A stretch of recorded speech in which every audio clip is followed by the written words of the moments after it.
好，今天带来一道粤式番茄蟹膏汤粉 Bon Riu， 是很有名的粤式家常料理，简单易学，味道鲜美。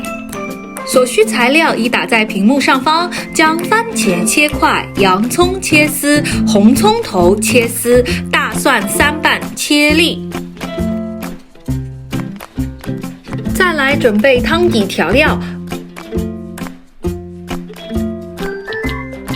热锅下油，放大蒜、红葱头翻炒至出香味，加入番茄，加入1勺鱼露，盖上锅盖焖煮3分钟，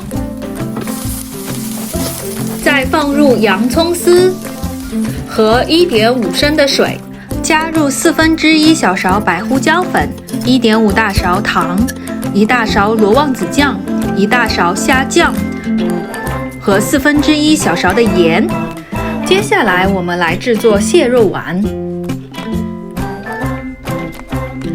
鸡蛋2个，加入1/8小勺盐，将鸡蛋打散，加入1罐碎蟹，搅拌均匀，再加入250克的猪肉糜，混匀待用。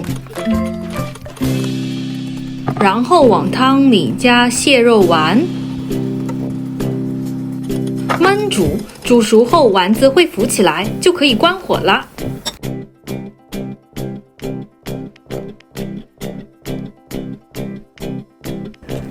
最后我们将米粉焯熟，焯熟的米粉可以在水里冲洗一下，在碗中加入浓浓的番茄汤底，放上豆芽、葱、香菜、薄荷叶、小米辣，